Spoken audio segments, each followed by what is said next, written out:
जय हिंद दोस्तों, आप सभी का स्वागत है एक बार फिर से आपके अपने यूट्यूब चैनल यूनिक ज्ञान में। आज हम BA first semester political science का चैप्टर 4 पढ़ेंगे, जिसमें हमें पढ़ना है मौलिक अधिकार के विषय में।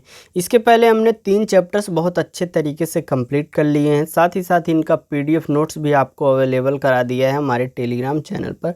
वहाँ से आप लेकर रिवीजन कर सकते हैं और यहाँ क्लासेस लेके अच्छे से समझ सकते हैं, जिससे आपका पूरा चैप्टर अच्छे से कंप्लीट हो जाएगा। आगे की चैप्टर्स आते रहेंगे, आगे की क्लासेस आती रहेंगी, इसलिए चैनल पर बने रहिए, अपने दोस्तों के पास भी शेयर कीजिए। और जो भी आपको लेक्चर देखने के बाद डाउट रह जाता है, कुछ समझ में नहीं आता है, तो आप कमेंट करके हमसे पूछ सकते हैं, आपको जो है जवाब देकर बताया जाएगा। अन्य किसी सब्जेक्ट की क्लासेज या सिलेबस चाहते हैं तो कमेंट कर दीजिए, आपको टेलीग्राम चैनल पर आपका सिलेबस जो है उस सब्जेक्ट का भेज दिया जाएगा। तो चलिए देखते हैं मौलिक अधिकार के विषय में। इसके पहले हमने अन्य चैप्टर्स देख लिए हैं। मौलिक अधिकार क्या है? मौलिक अधिकार एक प्रकार से आपके सिलेबस से की दृष्टि से तो आपके लिए ज़रूरी है ही, साथ ही साथ आपके बिना जो आप भारतीय नागरिक हैं, इसके लिए आपका मौलिक अधिकार को जानना भी बहुत ज़रूरी है, क्योंकि आप भारत के नागरिक हैं और अपने अधिकारों को ही नहीं जानते, अपने मौलिक अधिकारों को ही नहीं जानते, तो अपने अधिकारों की आप मांग कैसे करेंगे। इसलिए मौलिक अधिकार आपको जानना ही चाहिए, चाहे आप पॉलिटिकल साइंस पढ़ रहे हों या नहीं पढ़ रहे हों, आपके सिलेबस में हो या ना हो। मौलिक अधिकार जो हैं क्या होते हैं? मौलिक अधिकार किसे कहा जाता है? संविधान में प्राप्त वे अधिकार जो व्यक्ति के भौतिक एवं नैतिक विकास के लिए आवश्यक हैं, वे मौलिक अधिकार कहलाते हैं। किस लिए आवश्यक हैं? भौतिक एवं नैतिक विकास के लिए जो आवश्यक हैं वह क्या कहलाते हैं? मौलिक अधिकार कहलाते हैं। इसे हमने लिया कहाँ से है? स्रोत के विषय में हमने आपको 3rd चैप्टर में ही बताया है कि हमारे संविधान के विभिन्न स्रोत क्या क्या हैं। मतलब जो संविधान में हमने जो रूल बनाए हैं, जो विभिन्न अनुच्छेद रखे हैं, विभिन्न भाग रखे हैं, वह क्या हमने किसी स्रोतों से लिया है, इसको हमने अच्छे से चैप्टर 3 में बताया है, तो आप वहाँ से देख सकते हैं। तो यह जो मौलिक अधिकार है, इसका स्रोत क्या है? मौलिक अधिकार को हमने अपने संविधान में कहाँ से रखा है? तो हमने इसको संयुक्त राज्य अमेरिका के संविधान से लिया हुआ है और हमने इसको अपने संविधान के भाग 3 में रखा हुआ है। जो संविधान के भाग 3 है उसको हम मैग्ना कार्टा की संज्ञा देते हैं। यह अनुच्छेद 12 से 35 तक हमारा है। जो भाग 3 है, जो हमारा मौलिक अधिकार है, ये हमारा कौन से अनुच्छेद से कौन से अनुच्छेद तक है? ये हमारा अनुच्छेद 12 से 35 तक है। इसमें हमारे सारे मौलिक अधिकार हैं। 1781 ईस्वी में सर्वप्रथम फ्रांस ने अपने संविधान में मूल अधिकारों को स्थान दिया था। अगर आपसे पूछा जाए कि सर्वप्रथम किसने अपने संविधान में मूल अधिकारों को स्थान दिया था, तो आप बताएंगे फ्रांस के संविधान ने अपने संविधान में जो है मूल अधिकारों को स्थान दिया हुआ था। साथ ही साथ अगर आपसे पूछा जाए कि आप जो यह संविधान में मौलिक अधिकार जोड़े हैं, यह आपने कहाँ से लिया है, तो आप बताएंगे हमारा स्रोत जो है वह संयुक्त राज्य अमेरिका का संविधान है। संविधान में हमारे मूल संविधान जो था उसमें हमारे 7 मूल अधिकार थे, लेकिन वर्तमान में कितने हैं? 6 अधिकार हैं। तो वह कौन सा अधिकार है जिसने हमने जिसे हटा दिया? हम आगे चलकर देखते हैं कि हमारा कौन सा अधिकार है। संपत्ति का अधिकार जो था हमने उसको हटा दिया है। संविधान के भाग 3 को न्यायालय द्वारा संरक्षण प्रदान किया गया है, अतः इसकी प्रकृति जो है न्यायोचित, वाद योग्य या परिवर्तनीय होती है। 44वां संविधान जो था संशोधन 1978 के द्वारा संपत्ति का अधिकार जो था, हमने आपको बताया जो 7वां अधिकार संपत्ति का अधिकार था उसको हटा दिया गया था। कब? 44वें संविधान संशोधन द्वारा 1978 में। उसको मूल अधिकार की सूची से हटाकर विधिक अधिकार में डाल दिया गया था। अब विधिक अधिकार क्या होता है, मूल अधिकार क्या होता है? विधिक अधिकार को वह होता है जो संसद में बनता है। एक प्रकार से जो कानूनी अधिकार हैं वह विधिक अधिकार कहलाते हैं। यह पहले हमारा 19(1)(f) में था जो संपत्ति का अधिकार है। अब अनुच्छेद 300 क के भाग 4 के 12 के जो है 300 क में रख दिया गया है। जो हमारा संपत्ति का अधिकार है वह भाग 12 के 300 क में रख दिया गया है। ये थोड़ा सा जो है बोलने में कठिनाई इसलिए हो रही क्योंकि लगातार आपकी क्लासेस जो है हम बना रहे हैं, गला सूख गया है तो मुँह से तो थोड़ा इधर उधर आवाज़ें चली जा रही हैं। अभी तक हमने आज के दिन आपका 5 क्लास लगभग बना दिया है। ये 6ठा क्लास आपके लिए बनाया जा रहा है। विभिन्न सेमेस्टर के लिए डेली एक क्लास देना होता है। आपका जो कमेंट आता है इससे हम अधिक से अधिक क्लास बनाने की कोशिश करते हैं, इसलिए आप कमेंट अवश्य कर दिया करिए कि आपको समझ में आया या नहीं आया, मतलब क्या नहीं आया उसको आपको कमेंट में रिप्लाई करके बताया जाएगा। आगे हम देखेंगे 1931 में कराची अधिवेशन में सरदार वल्लभ भाई पटेल की अध्यक्षता में कांग्रेस ने एक घोषणा पत्र में मूल अधिकारों की मांग की गई और जिसका प्रारूप किसने बनाया था? पंडित जवाहरलाल नेहरू जी ने बनाया था। अर्थात सबसे पहले मांग जो प्रारूप के रूप में हुआ था वह किसके द्वारा बनाया गया था? जवाहरलाल नेहरू के द्वारा बनाया गया था, जो कि 1931 के कराची अधिवेशन में प्रस्तुत किया गया था। अब हम देखेंगे संविधान में वर्णित हमारे जो मूल अधिकार हैं 6, वो कौन कौन से हैं। पहला है समानता का अधिकार जो अनुच्छेद 14 से अनुच्छेद 18 तक है। स्वतंत्रता का अधिकार जो है अनुच्छेद 19 से 22 तक है। शोषण के विरुद्ध अधिकार 23 से 24 है। धर्म की स्वतंत्रता का अधिकार 25 से 28 है। संस्कृति एवं शिक्षा संबंधी अधिकार 29 से 30 है। संवैधानिक उपचारों का अधिकार जो है अनुच्छेद 32 में हमारा दिया गया है।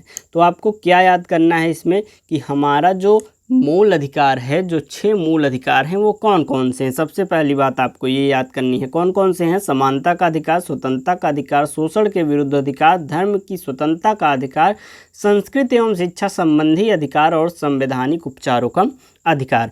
और अब उसके बाद हमें याद करना होगा कि समानता का जो अधिकार है हमारा किस अनुच्छेद से किस अनुच्छेद तक है। समानता का अधिकार कब से कब तक है? 14 से 18 तक। स्वतंत्रता का अधिकार 19 से 22 तक। शोषण के विरुद्ध अधिकार 23 से 24। धर्म की स्वतंत्रता का अधिकार 25 से 28।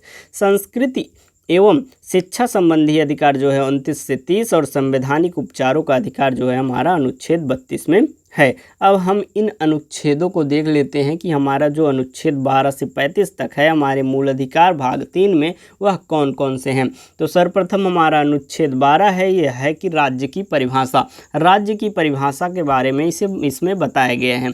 राज्य क्या है? जो सरकारी तंत्र से संबंधित है वही राज्य कहलाता है। अर्थात जैसे कि संसद व संघ की सरकार ही मान लीजिए, प्रांत व विधानमंडल की सरकार, स्थानीय सरकार जैसे कि नगर निगम, जिला बोर्ड, नगर पंचायत। अब तो जो अन्य जो पदाधिकारी हैं जैसे कि रेलवे, एम्स, केंद्रीय विश्वविद्यालय, यह भी राज्य में सम्मिलित हो गए हैं। तो राज्य आपने अच्छे से समझा, जो भी सरकारी तंत्र से संबंधित है वह राज्य कहलाता है। अनुच्छेद 13 हमारा है मूल अधिकारों से असंगत तथा उनका अल्पीकरण करने वाली विधियां। अनुच्छेद 14 की बात करें तो विधि के समक्ष समता एवं विधियों का समान संरक्षण अनुच्छेद 14 में बताया गया है। अर्थात विधि का समक्ष समता, कोई भी व्यक्ति हो सबको विधि के समक्ष समानता दी जाएगी और विधियों का समान संरक्षण सबके लिए किया जाएगा। अनुच्छेद 15 जो हमारा है विधि के समक्ष समता की अगर हम बात करें तो विधि के समक्ष समता इसमें जो है वह हमने ब्रिटिश संविधान से लिया हुआ है। विधियों का समान संरक्षण जो है हमने अमेरिका के संविधान से लिया हुआ है। आगे बात करें अनुच्छेद 15 की तो धर्म, मूल, वंश, जाति, लिंग के आधार पर विभेद से प्रतिषेध इसमें बताया गया है। अनुच्छेद 15 के अनुसार क्या बताया गया है? धर्म, मूल, वंश, जाति, लिंग के आधार पर विभेद का प्रतिषेध बताया गया है। अर्थात किसी भी राज्य में, मतलब हमारे राज्य में अपने नागरिकों के बीच कभी भी धर्म, मौलिक, वंश, जाति, लिंग तथा जन्म स्थान के आधार पर सार्वजनिक स्थानों पर भेदभाव नहीं किया जाएगा। अनुच्छेद 16 क्या है? लोक नियोजन के विषय में अवसर की समानता। अर्थात हमारे जो विभिन्न पद आए, हमारे सार्वजनिक पद आए, उसमें लोगों को अवसर की समानता दिया जाए। अनुच्छेद 17 हमारा है अस्पृश्यता का अंत, अर्थात एक प्रकार से छुआछूत का अंत। अनुच्छेद 17 मौलिक अधिकार है, किसी के साथ छुआछूत का भेदभाव न किया जाए। अनुच्छेद 18 हमारा है उपाधियों का अंत। अनुच्छेद 19 हमारा है वाक एवं अभिव्यक्ति की स्वतंत्रता। अनुच्छेद 20 है हमारा अपराधों के लिए दोष सिद्धि के संबंध में संरक्षण। अनुच्छेद 21 है प्राण एवं दैहिक स्वतंत्रता। अनुच्छेद 22 है हमारा प्रारंभिक शिक्षा का अधिकार, जो कि 86वें संविधान संशोधन द्वारा 2002 में जोड़ा गया। अनुच्छेद 22 में है हमारा कुछ दशाओं में गिरफ्तारी से निषेध जो है। अनुच्छेद 23 की बात करें तो इसमें मानव व बलात्श्रम व दुर्व्यापार का प्रतिषेध। बलात्श्रम एक प्रकार से छोटे बच्चों के साथ श्रम करवाना, इसमें प्रतिषेध किया गया है। दुर्व्यापार में प्रतिषेध किया गया है। और अनुच्छेद 24 है कारखानों आदि में बालकों के नियोजन का प्रतिषेध। अर्थात कारखानों में, जैसे कि कांच के कारखाने या जो भी खतरनाक कारखाने हैं वहाँ पर बालकों को कार्य न कराया जाए, मजदूरी न कराई जाए। हालांकि सभी कारखानों में बंद करा दिया गया है। अनुच्छेद 25 है अंतःकरण की धर्म और को मानने, आचरण करने व प्रचार करने की स्वतंत्रता। अर्थात कोई भी व्यक्ति अपने मन से चाहे तो वह धर्म परिवर्तित कर सकता है, किसी भी धर्म में परिवर्तन करके वह जा सकता है, अपने धर्म का जो है प्रचार कर सकता है। किसी भी व्यक्ति को आप अपने धर्म का प्रचार करने से रोक नहीं सकते हैं। अगला हम देखेंगे अनुच्छेद 26 हमारा है धार्मिक कार्यों के प्रबंधन की स्वतंत्रता। अनुच्छेद 27 से हमारा किसी विशेष धर्म को संपोषित करने वाले करों के समुदाय के बारे में स्वतंत्रता।